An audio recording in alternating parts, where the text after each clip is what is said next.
Isang mapagpalang gabi po sa inyong lahat. Kami po mula po sa aming pamilya ay lubos na nagpapasalamat po sa Panginoon sa napakagandang biyaya po na ipinagkaloob niya po sa amin. Si Jessie Claire nga po pala ang aming anak.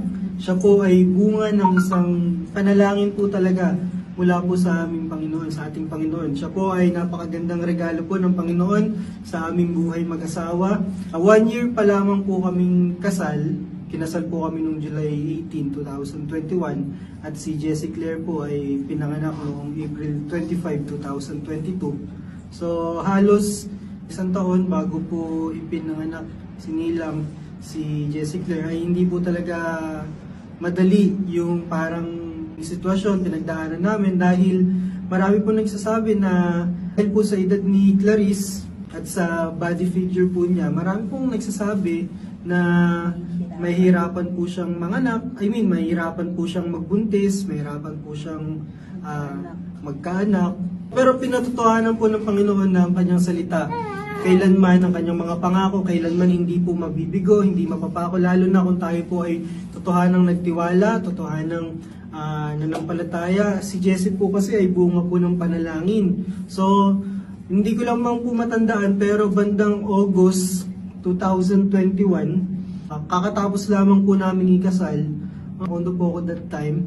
Tapos parang merong small voice na nagsasabi sa akin, lumabas ka, pumunta ka sa balcony, tingnan mo, tumingin ka sa langit at magpasalamat ka dahil yung pinapanalangin mo sinagot na ng Panginoon. Talagang ang lakas po ng conviction na nagsasabi sa akin na ang prayer mo, ang prayer request mo, ang talagang pinagpipray ng isang mag-asawa, pinagkaloob na ng Panginoon. So during that time, I was in teary-eyed that time Halos mangiyak-ngiyak po yung puso ko, yung mata ko po dahil out of nowhere po parang biglang may nagsabi sa akin na lumabas ka dahil yung panalangin mo ay sinagot na. Naalala ko po nung mga panahon po ni Jesus nung nagpakain po siya ng congregation, ng 5,000 congregation po. Nabasa ko po sa Bible na bago po mamultiply yung tinapay at isda, tumingala po siya sa Panginoon at nagpasalamat. So in-apply ko po yung ganong principle sa Bible na kailangan ipagpasalamat natin yung mga bagay na kahit hindi pa natin natatanggap, pero meron ng conviction, meron ng sagot sa puso mo kahit hindi mo pa nakikita yung mga bagay na ipinanalangin mo sa Panginoon. Nagpapasalamat po kami sa Panginoon dahil after po ng kasal, pinagkalooban na po kami ng aming baby Jessie. To God be the glory po. Amen. Hindi rin po naging madali nung pinagbubuntis ko na po si Jessie. Nung first time ko po na ultrasound to confirm yung nalaman po namin sa pregnancy test. Nung nagpa-check up po ako sa OB, may nakita pong mayom sa aking matres. At yun po, kasama po siya ng baby dun sa loob. Bali, September 6, after po nung birthday niya, nagpa-check up po kami para po, yun nga, ma-confirm. And then, yun po yung naging result. Then, WPD po, Worship, Prayer, and Devotion ng September 8.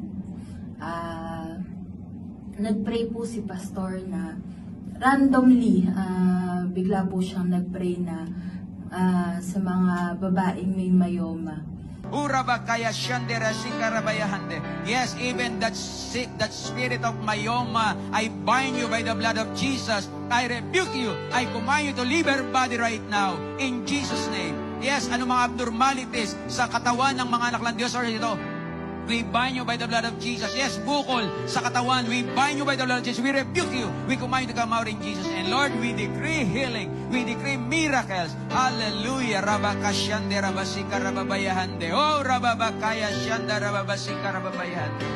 Thank you, God. Thank you, God. Thank you, God. Hallelujah. And then, nung after po ng WPD, sinabi niya sa amin na hindi niya talaga alam yung term na yon. Parang bigla na